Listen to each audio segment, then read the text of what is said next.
Hello and welcome to On the Record. I'm your host, Jerome Sawyer. Tonight, continued coverage of the global crisis, coronavirus. On Sunday, March 15th, the country moved from preparation to reality. Suddenly, the reality of coronavirus, COVID-19, hit thousands of Bahamians. Hours later, the Prime Minister announced that schools were shutting down nationwide. By Monday, retailers, corporate entities, and hotels were in crisis mode. But the worst was yet to come. By Wednesday's House of Assembly sitting, a state of emergency declared. But it wasn't all bad news. The Minister of Finance announcing an aid package for those most affected in the financial fallout. Tonight, we discuss the coronavirus, a state of emergency. My guests will provide some insight into the medical and financial implications of it all. Our conversation begins on the other side of this break.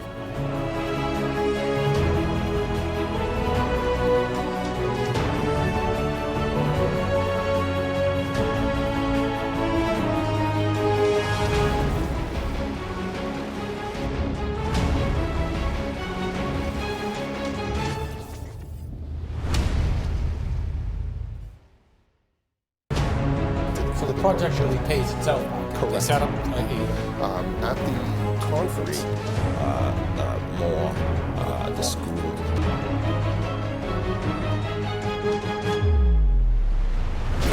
As a journalist, I always have to focus on the facts, and sometimes that means going to investigate for myself. On the Record, Thursdays at 8 p.m. right here on RTV.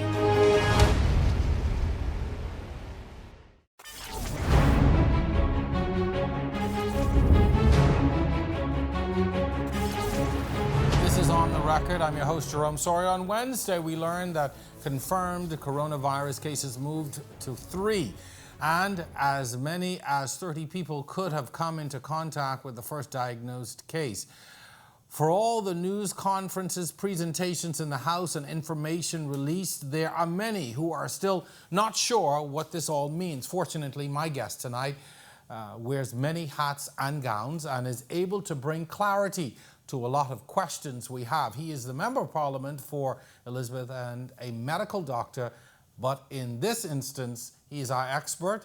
He's the Minister of Health, the Honourable Dr. Duane Sands. Thank you so much for joining us here on the Record. Good evening. Pleasure to be here. This is a critical time for us tonight, Doc. We're going to jump right in. I want us to talk about how you were able to identify, and in what context were you able to identify the 2 newest cases. Sunday, we learned of the first case. On Wednesday, it was announced there were 2 more cases. And we heard a bit of it in yesterday's press conference, but how were you able to identify those other 2 cases? Public health strategy is to look at a case. And once you have that case, then we look at the contacts, whether they're in the home, the church, the family, the school. We then go and interview those persons and determine what type of contact there was, whether these people have symptoms. We test them. Out of that first round, we found that 2 persons out of many tested were COVID-19 positive. We now go to the second stage and we test the contacts of the contacts and so on. It is laborious, it's tedious, it's meticulous work, but it saves lives. What is the condition of the first case identified? She's improving. She is now, I believe, still off oxygen. And we are grateful for her recovery. And what about the latest 2? What are their conditions? Neither of them are hospitalized. Okay. Where are we, and I think you spoke to it, but where are we with tracing other potential cases at this point? That is ongoing. The surveillance teams in New Providence, Grand Bahama, and the Family Islands continue to identify potential cases, suspect cases. And some of these people are being examined, interviewed to see whether they meet the World Health Organization or CARPHA definition of a suspect case. I'm sure you would have recalled the CMO and Dr. Nakia Forbes outlining who is a suspect case. Those people that have the epidemiologic link and those people that present with fever, cough, and other flu-like illness symptoms. How is that, though, at a time of the year when people are so susceptible to flus and colds? I suffer from sinuses, and so, I know what it is to suddenly get an onslaught of sneezing and runny nose and things like that. So how is that? How are you balancing that now? This is the challenge, because the overwhelming majority of people that present with respiratory symptoms do not have COVID-19. Even if we look at the number of deaths since January 1st, 2020, from COVID, about 8,000, from influenza, some 110,000, 120,000. In large numbers. So you have many, many, many more people with influenza and other respiratory illnesses, the common cold, than you do from COVID-19. And yet, the focus, the emphasis, the fear is COVID-19. A lot of stopping this or flatlining it in some cases will have to do with the isolation and quarantine. Can we discuss the difference between mandatory quarantine, self-quarantine, and isolation? So all of these public health terms are intended to look at people at different risk levels. So if, God forbid, you or I were to be diagnosed with COVID, an actual confirmed case, we would be quarantined, meaning that there would be enforced separation from others. You contrast that to somebody who may have recently traveled, let's say from the United Kingdom or some other place, who may have had some contact. And the recommendation then is, look, isolate yourself in your home, stay away even from your family members as much as possible. Obviously, avoid any public contact. And so there's the spectrum from enforced, sometimes in hospital quarantine, to the volitional or voluntary isolation. And those who are found to be positive, are they quarantined at home or are they quarantined in a facility? It depends. So the majority of people with COVID-19 infections have a mild illness. They may have a runny nose, they may have fever, they may even have some cough, but they're not so short of breath or they don't have any end organ damage that there's nothing for us to do in the hospital. It's important for people to know that there are no therapies. Don't mind what you see on the internet. There are no therapies that are specifically effective in the treatment of COVID-19 infection. So all these forwards and different things, and drink this and take that, and all of these things are anecdotal. All of these things, somebody believes they could work, they might work, but don't believe for 1 second that social media spread story about this drug that has been curing people of COVID-19 is real. There are no documented therapies for COVID-19. So in hospital, we take the people that are seriously or critically ill, those people that require oxygen. Some people require intravenous fluid. Some may require antibiotics for a secondary bacterial infection. Some people may have a need for dialysis and so on and so forth. I want to talk about the healthcare workers.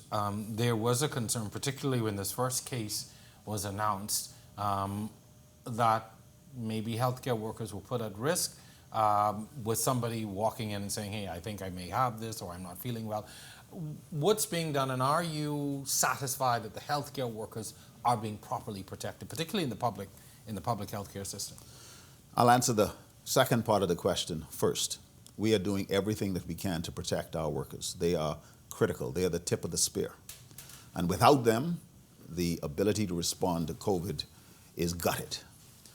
That said, the healthcare workers around the world bear a disproportionate risk compared to anybody else because they are more commonly exposed to people with the virus, and they work in an environment where certain behaviors that we do can cause the virus, which is spread by droplets, to become aerosolized. So if I take a tube and stick it in somebody's throat in order to get them to be able to breathe,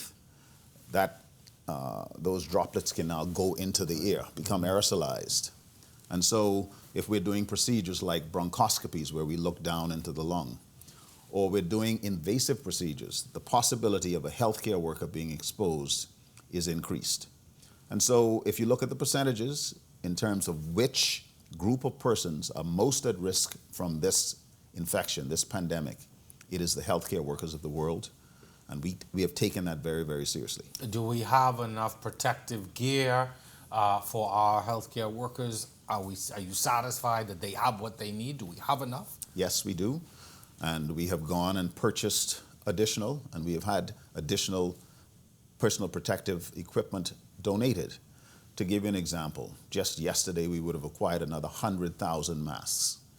We have this week acquired some 7,000 kits, the full hazmat suits with the visors, the N95 masks, gloves, booties, etc. An additional 7,000, and on top of that, an additional 60,000.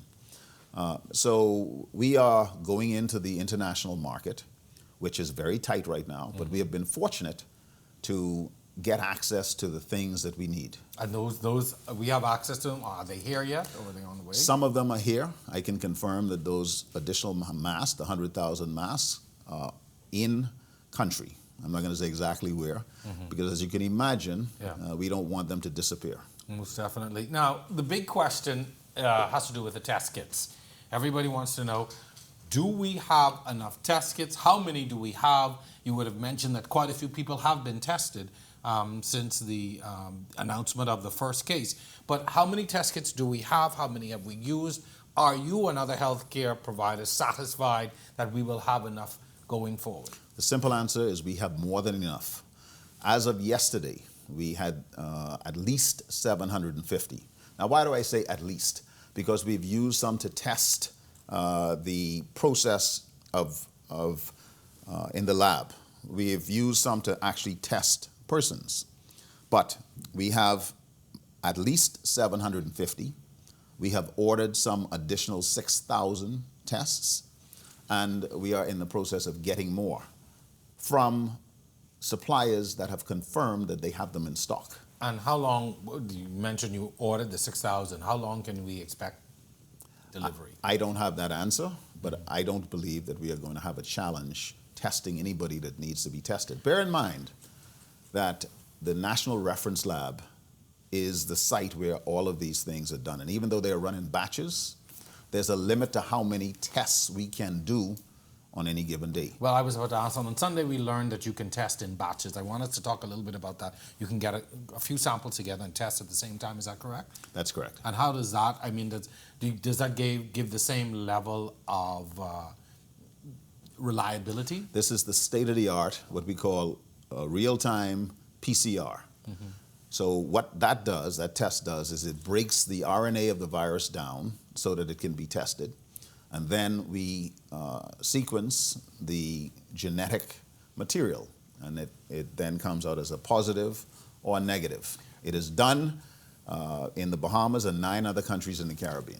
What, or how many of those kits, or how are they distributed to the Family Islands, or are all the samples sent here to Nassau? All of the samples have to be sent to Nassau to be run, because this is a very exquisite and sophisticated test. We are not yet using rapid testing, although we may come to a point where we use rapid testing. The difference is rapid testing can give you an answer in the field, but with a high rate of false positives and false negatives. So imagine I tested Jerome Sawyer with a rapid test and it came back positive. We would only be able to know with a high degree of certainty that that was a true positive if we confirmed it with a real-time PCR. Secondary test, yeah. Okay, understood. What about respirators? That continues to be a worldwide problem.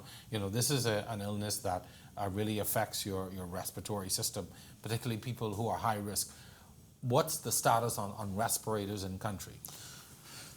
Let me say this without being dismissive. I understand the concern, but respirators, like intensive care unit beds, are less of an issue of the equipment and more an issue of who it is that can put somebody on a respirator and manage that person on a respirator. We have enough respirators, even though we're getting more, for the scenarios that we imagine could possibly happen. And this is the 400 that I think you would have said at one time? So we have done some very crude analyses based on the attack rates in countries like Italy, which has the worst clinical scenario in the world right now, and looking at China and looking at the United States and so on and so forth. And even though it is very crude, you can get an idea of the range, and that range is as good as you can get. So if 90% of people do not need to be hospitalized and 95% don't need to be ventilated, then that gives you an idea of how many ventilated patients you will likely have. But you cannot intubate a patient unless you have a negative pressure room. And a negative pressure room, instead of the air being pushed into the room, it has to be sucked out of the room. We have negative pressure rooms in the COVID-19 facility on Blake Road and at Doctors Hospital, but you don't have 100 negative pressure rooms. If you do not use a negative pressure room and you put a breathing tube into somebody's throat, you now put the healthcare worker at risk, and you make it more likely that they are going to be infected. Wow. There's a lot to consider. I want to talk about this proclamation, this emergency proclamation invoked in the House of Assembly just yesterday. Why was it necessary for government to do this? I think it's important to recognize that the countries that have done well have been the ones that have implemented appropriate actions early and in a sustained fashion. And so while we recognize that this proclamation and the regulations that follow therefrom can cause a serious curtailment of personal liberties, this is being done in the interest of public safety and public health. So we are doing what has been shown to be effective. We are not interested in making people suffer, but what we're trying to do is to avoid having a scenario where the healthcare system is overwhelmed and our own people are dying. Okay. You would have alluded to it. The Prime Minister announced the Doctors Hospital Facility West. What other facilities are available outside of that for the treatment of, and what will they be treating? So let's start with New Providence. So in New Providence, we have the South Beach Clinic, the Princess Margaret Hospital Emergency Room, which has now been shunted into a special area, and we are constructing another area which should be completed, I hope, by the weekend.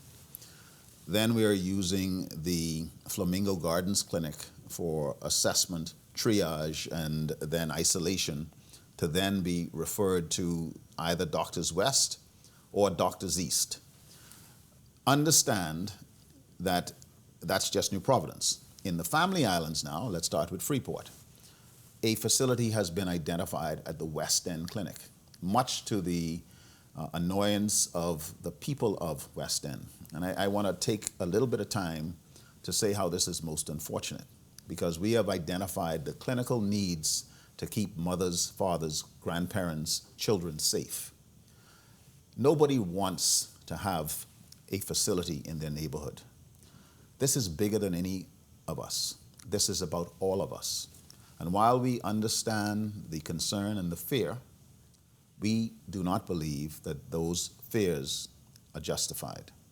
And so what we are trying to do is to ensure that everybody can be safely managed. Mm-hmm. Minister, at that point, we're going to take a break. Stay with us. We are having a discussion on COVID-19 with some very, very important information, some things you need to know relative to where we are and certainly relative to the state of emergency. Stay with us. We're going to be back right after this.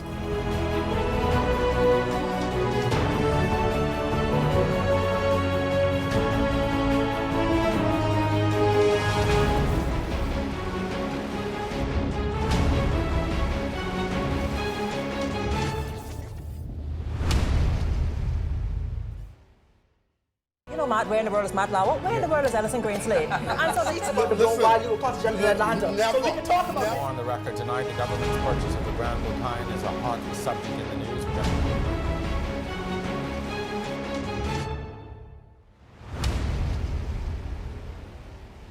This portion of On the Record brought to you by Executive Printers of the Bahamas Limited. We print profits for you.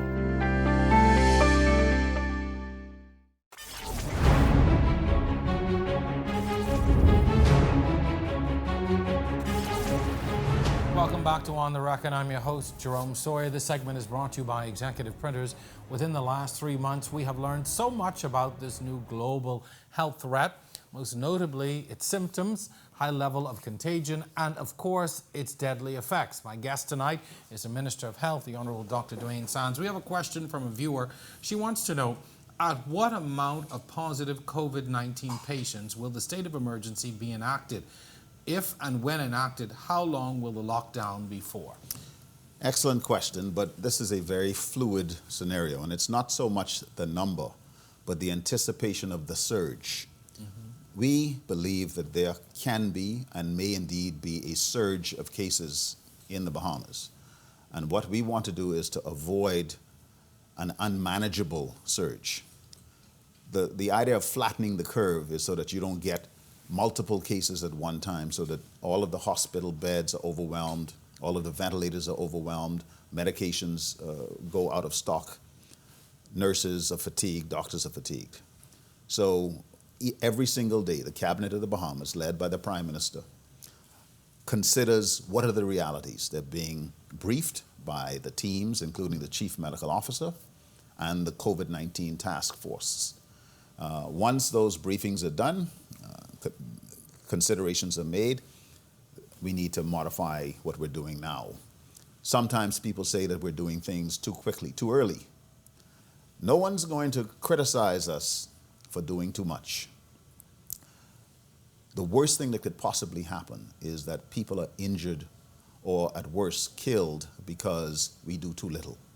And so this is a very, very serious matter. On Sunday, we learned that, or we were told not to just show up at your doctor's office or any public healthcare facility if you were unwell or if you thought that you may have or you were displaying these kinds of symptoms. And that was for a specific reason. Have people been heeding those warnings, or are you still within the healthcare system dealing with people still just showing up and saying, you know, I have this cough, I have this fever? So some people have been showing up, but the National COVID-19 hotline has been very effective. We're about to expand that to many, many more lines, I believe some 17 or 19 lines. We just went live with the COVID-19 website, which has some very helpful information to have answers to frequently asked questions. That's covid19.gov.bs or covid19bahamas.gov.bs. So the idea is call first, even if it's your regular doctor, to determine whether you should just stay home or if you have a level of symptomatology that suggests that, yes, you need to come in and be seen. And then we'll tell you where to go. Because even as we deal with COVID, people still have strokes, people still have heart attacks, people still have asthma, sickle cell patients still have crises. And we have to manage all of these things. You can't shut down everything else just to deal with this. Bear in mind that we're in the midst of a Dorian reconstruction. And the clock is ticking, and June the 1st is going to be here very shortly. We still have people in a tent in Grand Bahama.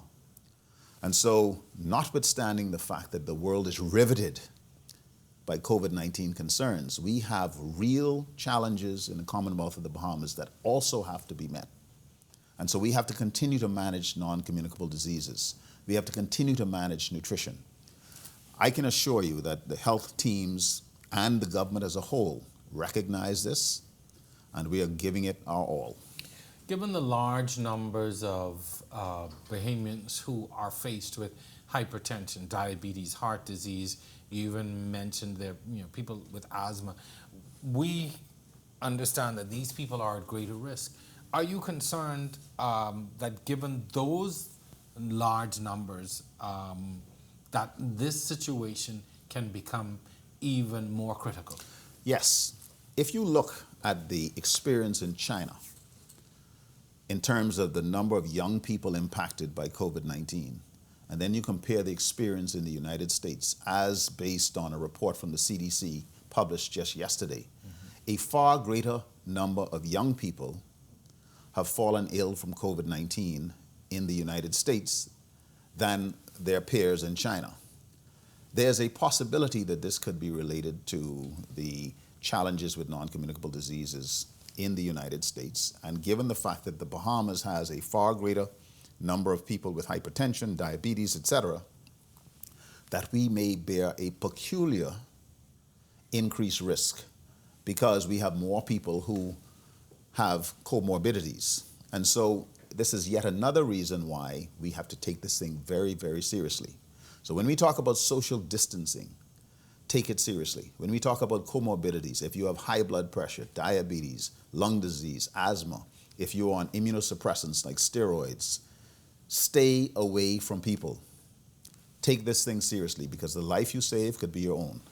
And then there was the question raised about why was it important to close schools so early, particularly when you look at the China scenario and other countries where children aren't really falling ill to the level that older persons and even I guess adolescents, kids in that age, are falling. Why was it necessary to close schools?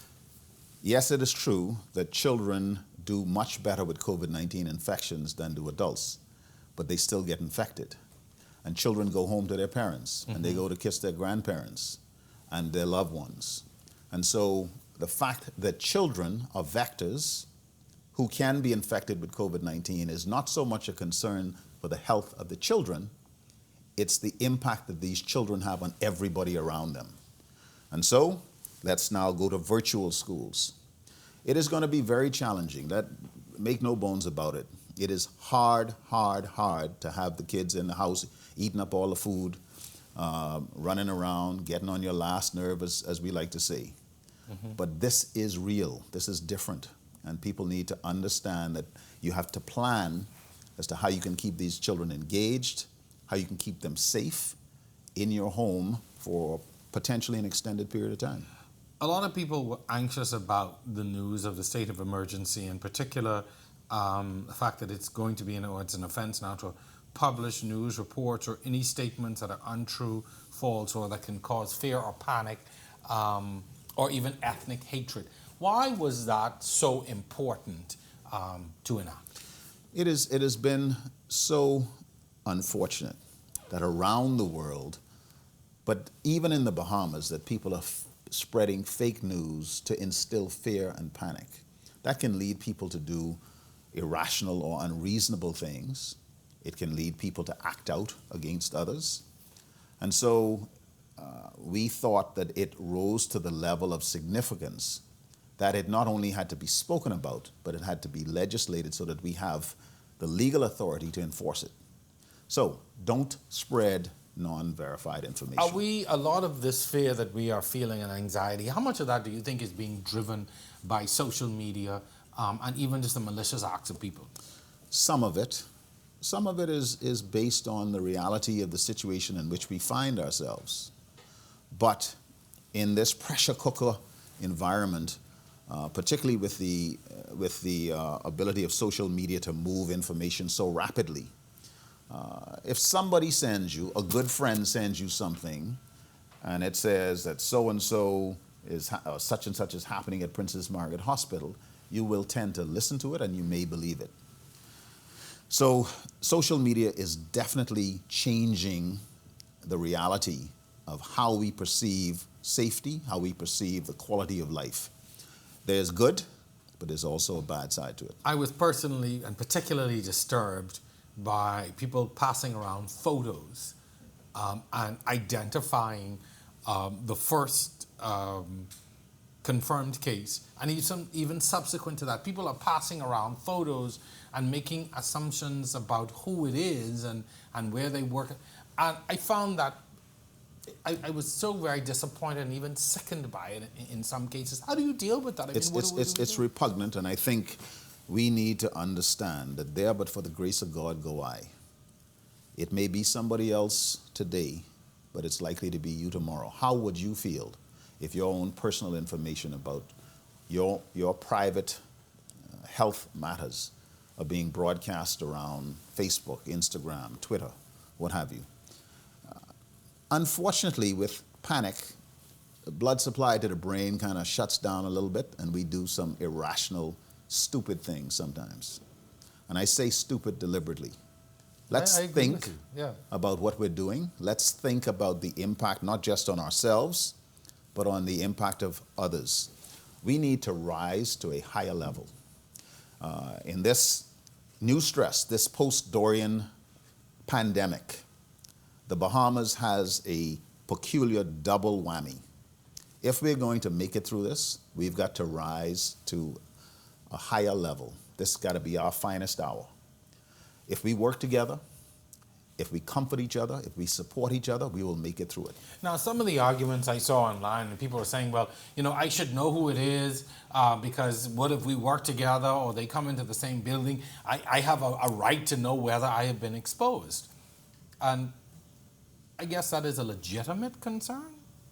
Well, you have all of the options through the hotline, through the services that have been set up to be examined, to be interviewed, to determine not if you have been exposed, but whether you have contracted COVID. And the question is, what do you do with the information? I just want to stop right there for you. You said exposed and contracted. Because if I have been exposed, does that necessarily mean that I've contracted it? Absolutely not.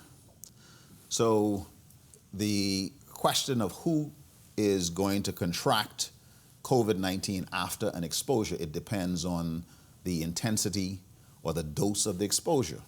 So if I take an inoculum or a droplet of COVID and I put it directly into your airway, the likelihood is that you will contract it.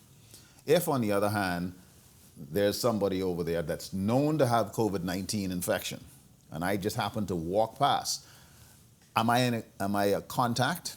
Maybe. But the risk is infinitesimally smaller. So I've heard real call that I got yesterday. I work in a building with somebody who was a contact of the first patient. Do I need to be concerned? No, you don't need to be concerned. But if you are very concerned, then call a hotline and they can walk you through it. They will patiently discuss your concerns, give you some real advice. We may move to a point where we liberalize testing. Right now, we're not at that point. There are some people who believe we should be at that point. And liberalized testing means you can just... On demand. Okay, I can show up and say... The current World Health Organization is test, suspected cases. Not everybody is a suspect case. You're not a suspected case just because you think that you want to be tested. But we may get to a point when, as this thing takes on more legs, that we decide that we're going to test anybody on demand. You see drive-up testing facilities elsewhere. Something you mentioned yesterday at the news conference I want us to explore. You talked about the family islands and family islanders, and if there is a suspected case on the family islands, how is that handled at that point? So the public health teams in the family islands will then identify that person, get a sample. That sample will then be transferred to New Providence. We have already had advanced discussions and negotiations as to how we're going to get the specimens from each family island to New Providence to be tested. Bear in mind that before we had the opportunity to do testing in New Providence, we had to send it to Trinidad or to the CDC in the United States. And so the idea that testing can be done and get a result within 24 hours is incredibly revolutionary. It's progressive. It gives us a lot more flexibility than we had before. And so we have been building out capacity. But we are not setting up national reference labs in Grand Bahama, in Acklins, in Crooked Island, in Long Island. We simply do not have the need, nor do we have the resources to do that. I already know the answer to this question, but the Deputy Prime Minister yesterday announced an additional $11 million allocated to the healthcare sector. Is that nearly enough? We are grateful for it. We believe that it is as much as we can possibly use in the foreseeable future. But this is very fluid. If there are more funds necessary, this government has made it very clear that the health of the people is paramount. So you will have access to additional funding? I have no doubt about it. Okay. Dr. Sands, thank you very much for coming on and sharing with us. This is a crisis of gargantuan proportions. As I told you prior to the start of this show, I can only imagine what it must be like to sit in government at this time, having to deal with this a few months after having to deal with Dorian. People have said, is the country going to collapse? Are things going to come to a screeching halt? Are we going to make it through this? I can only assure you that as a government, as a people, we are an incredibly resilient bunch of people. And if we work together, if we support each other, we will definitely get through this. Good point to end on. Thank you so much for stopping by and talking with us. When we come back, we're going to take a look at the financial aspects of all of this. What could this mean for our economy and country? Stay with us. Back.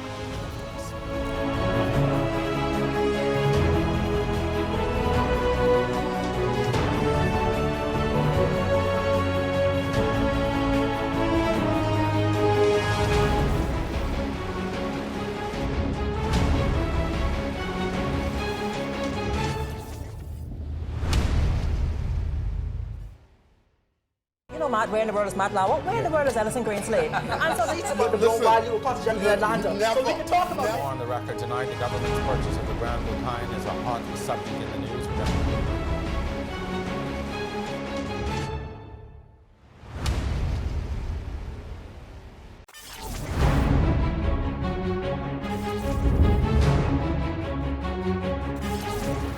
You are watching On the Record. I'm your host, Jerome Sawyer. For the Bahamas, the coronavirus, formerly called COVID-19, has interrupted life in an unprecedented way.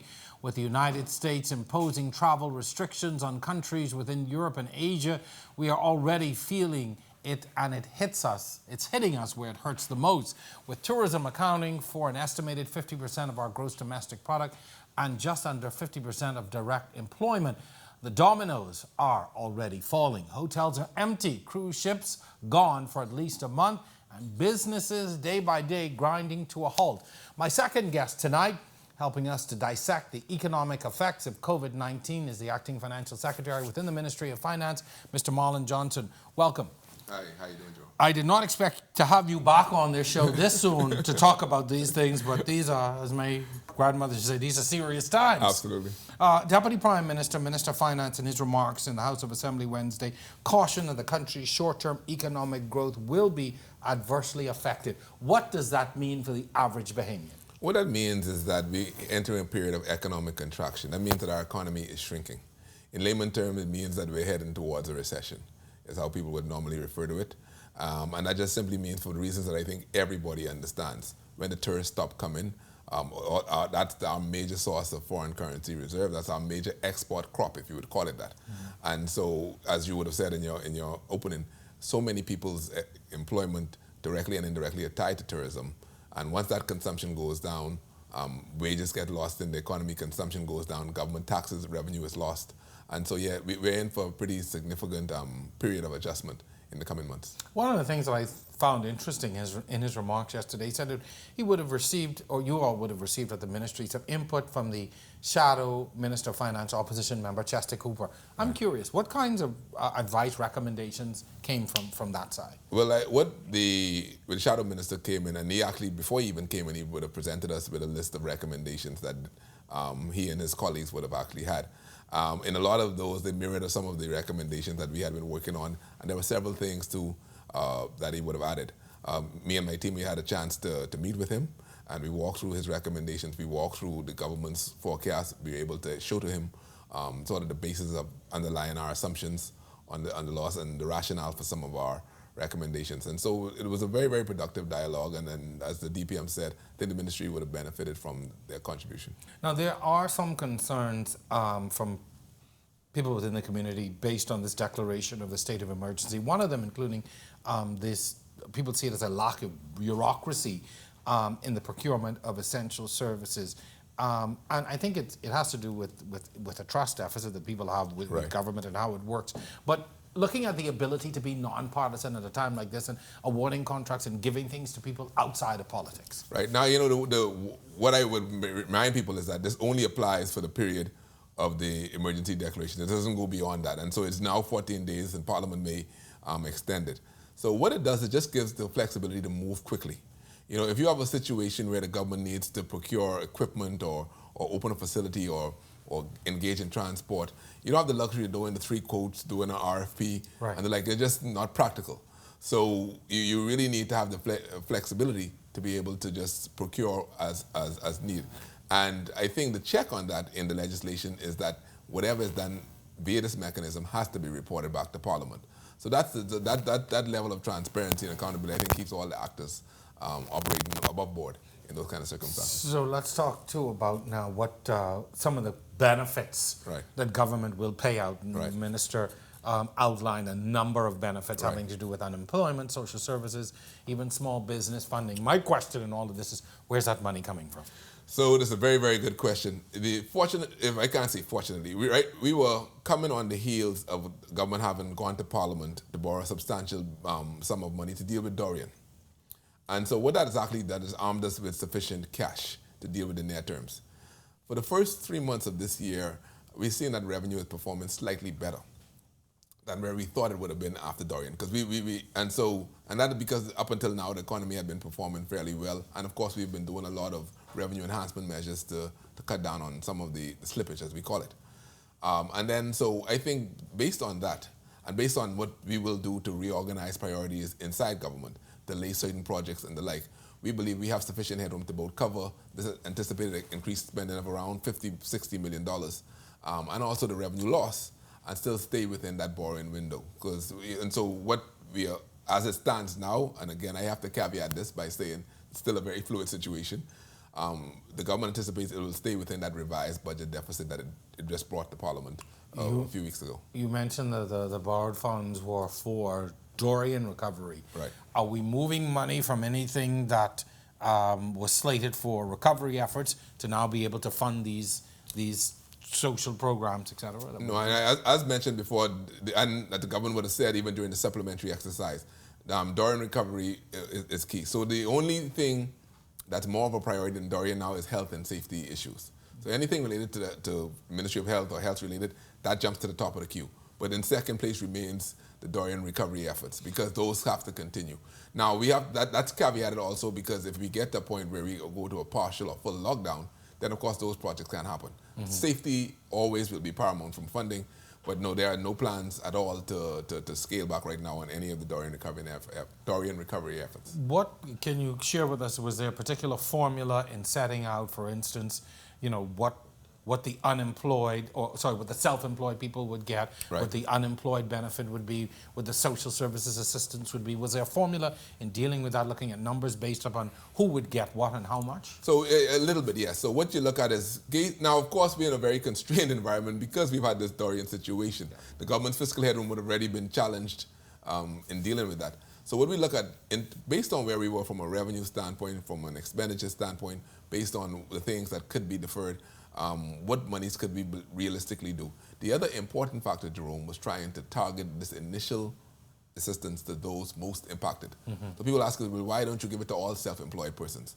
And the answer to that is, well, we want to target those who are most impacted in this initial phase. Right. So and that's people on the front line. People on the front line. Now, in subsequent phases, it may broaden, but we wanted to deal with that first. So initially, what you did is you looked at those persons who are most impacted. We did an estimation of the numbers of persons, and we did a calculus on what would represent a substantial assistance. So, for instance, with the self-employed person, we know $20 a week certainly can't replace their income, but it's enough to at least allow them to, say, buy groceries and some of their core essentials, do some basic things, and the like, and just to help them along. And that's what I think people have to understand.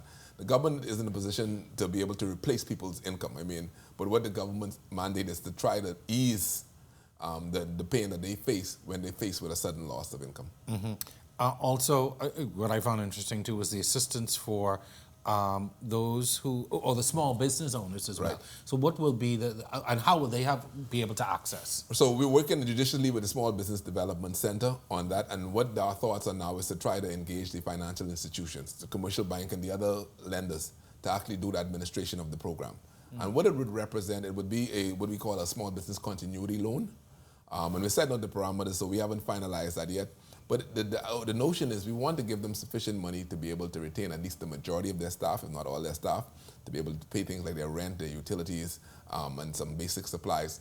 And it's like a bridge. It's that, listen, we're here, we realize that your business will be impacted, hopefully, for 4 months substantially, and so here's enough money to keep you going. Okay. And so that's the way that we're framing it, and we want to get it up by next week, so we can start dispersing hopefully by towards the end of next week, and at least allow them to stay open. And that's important, and I think I always like to remind people why small businesses are so important to the economy and what they provide. Right, absolutely, and of course small businesses also have the challenge of getting regular loans. The bigger businesses generally, as the commercial banks have said and gone on record, they will do their existing clients who have deep pockets and have long histories.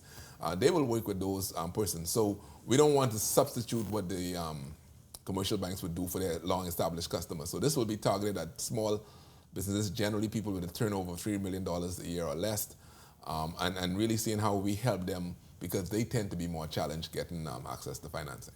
One final question before we go to our break. The Minister of Tourism has said that global travel is set to shrink by 25%, and countries around the world are expected to really feel the impact of that. What does this mean for us as global tourism now takes a hit? Well, in our projections in the 4 months that we use, we made the assumption that stopover tourism will fall by 80% and cruise passengers will fall by 100%. We assume that we got no cruise passengers for 4 months and only 20% of air travelers. Despite the fact that we're only looking at it for 30 days at this point. Yeah. Well, no, that's over a 4-month scenario. Right. So what it really depends on, and this is the unknown, when in particular the U.S. hits its crest. When the U.S. market starts to hit its crest and return to some normalcy, then we will start to see our numbers pick up, assuming we also pass our worst point as well. And so I think that's the unknown, and so we tried to be as conservative in our estimates. Okay, stay with us. We've got a final break and a final segment right after this.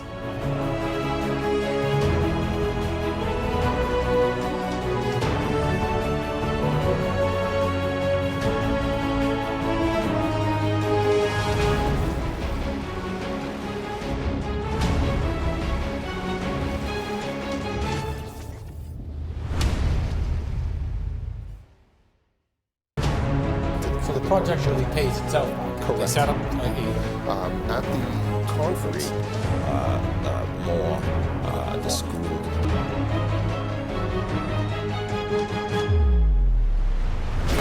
As a journalist, I always have to focus on the facts, and sometimes that means going to investigate for myself. On the Record, Thursdays at 8 p.m. right here on RTV.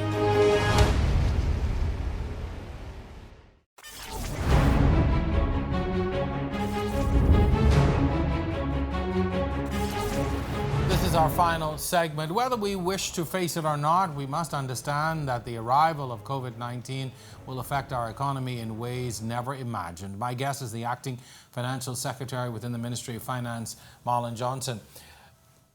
The minister announced in the House on Wednesday that foreign reserves are expected to decrease as well. I think the amount he gave was 900 million. Yeah, that's correct. Okay.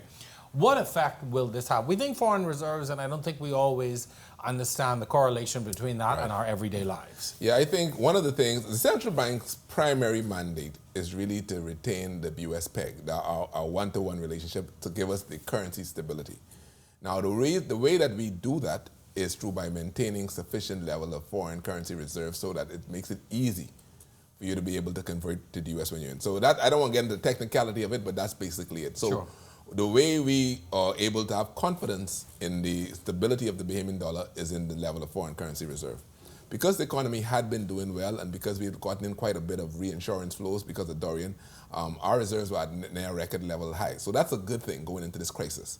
But of course, what will happen is because the tourism receipts will disappear for a few months, but we still have to eat, we still have to import things, then that's what's going to cause that rundown. So they're projecting that by the end of the year, they're going to lose about 30% more of the foreign currency holding.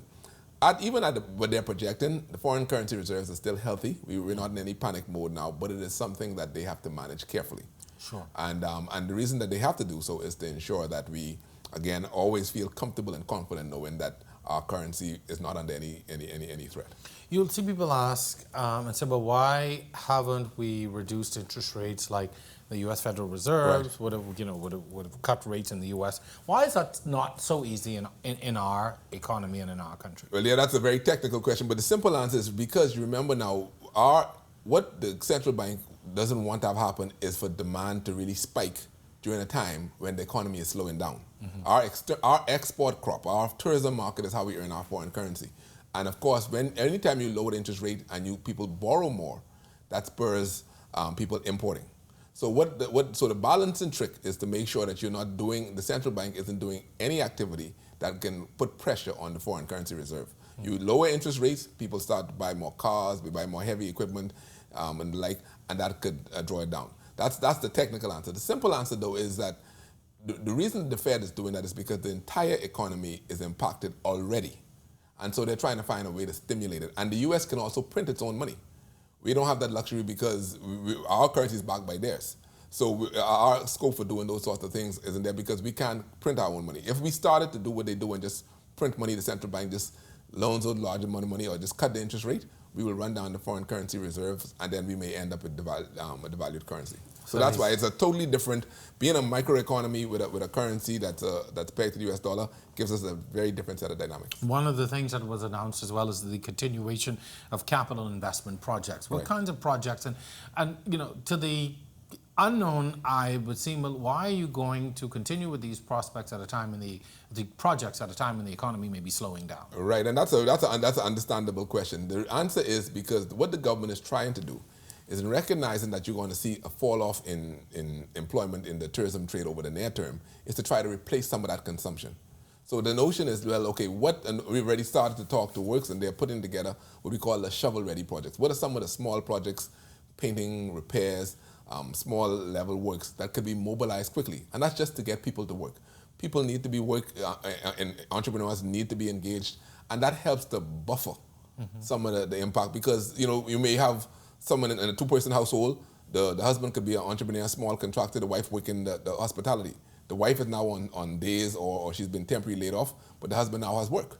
So you still maintain some of that household income coming in, and that's the purpose. Government also indicating that they're going to be restricting expenses. This is always a very sore point for members of the public when there are these seemingly austerity measures taking place elsewhere, but government spending is growing. He announced that government expenses are being restricted. What kind of cutbacks can we expect to see across the service and within government? Well, we have started that discussion already with my permanent secretary colleagues, and what we will do is we'll do that ministry by ministry, and we will look at what are the new projects that you're doing that could be deferred for the time being, outside of the capital works projects and the other things around Abaco. Because again, remember now we're constrained because the new projects for Abaco and Grand Bahama will continue on. They must go forward. They must go forward. But what are the new projects, what are the events that the government had planned to host? What are the events that you were doing? What are the things that are non-essential that could possibly be deferred? And if there is spending, we want to know, is the spending going to be the kind of spending that's supporting increased employment, increased entrepreneurial activity,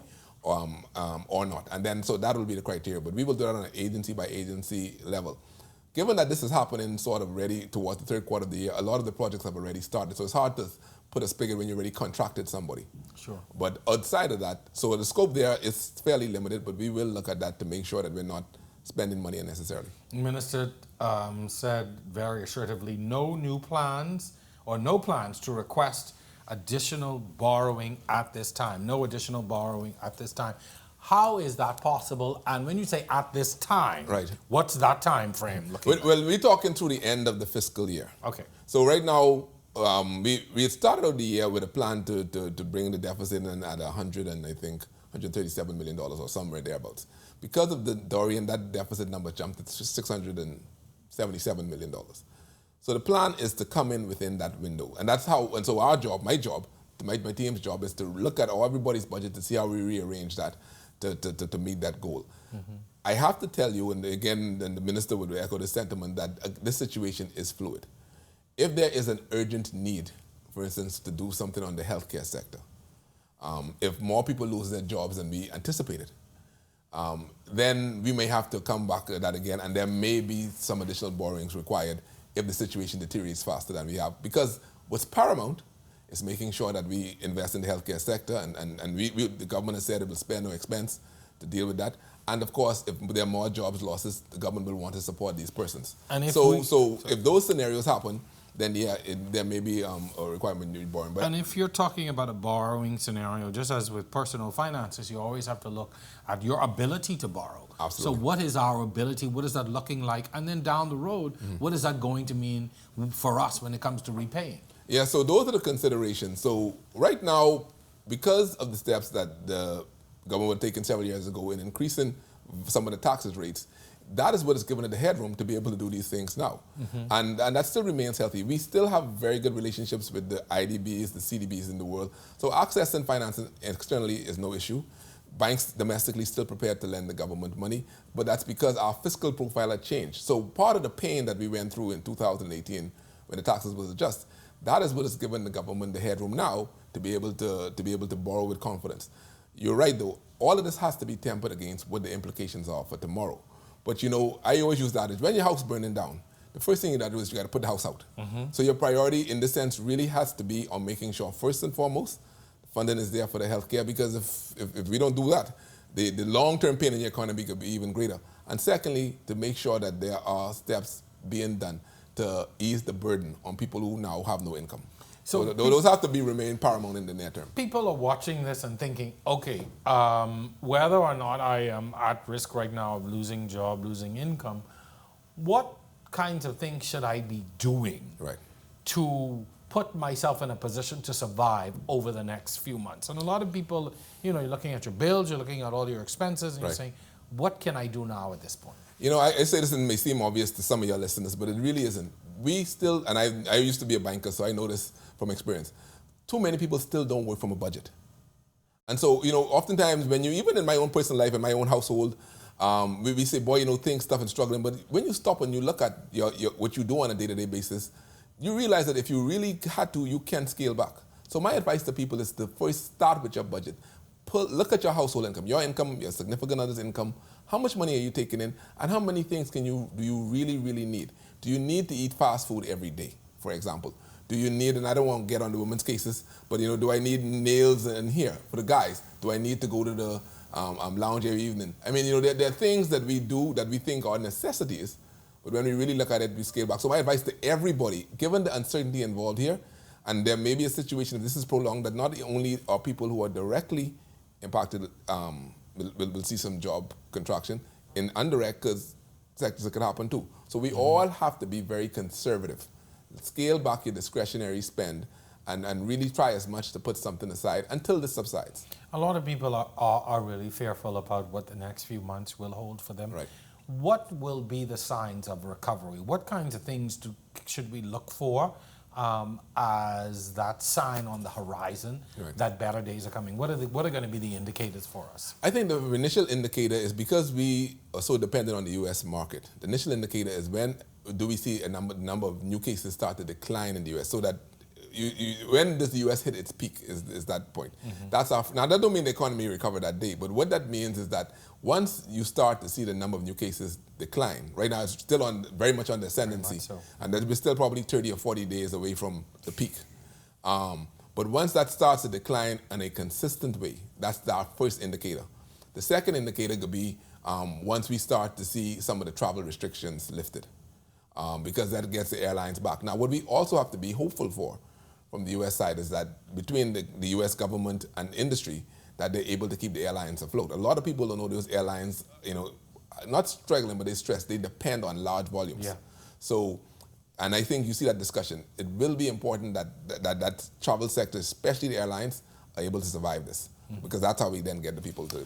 Marlon, thank you very much for sharing with us tonight. It's been very helpful. I mean, as we look at the health side of this, the economic and financial side is equally as important, because they are so very much so tied together. Right. You know, the health of our country is so very important, but we've got to keep an eye on the financial side of things as well. So you guys have a difficult job ahead of you. But thank you very much for coming, stopping by tonight. Well, that's going to do it for this segment of On the Record. Special thanks to my previous guest, the Minister of Health, also to Mr. Marlon Johnson for stopping by, also to my technical and production staff. Thank you so very much for joining us. Just a word of caution to everyone. Continue to exercise good hygiene, look after yourself.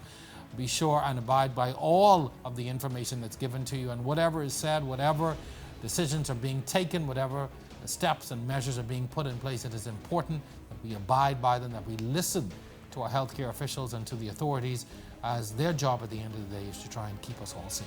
Once again, thanks for joining us. We'll see you next time. We'll see you next week, same time, same place, right here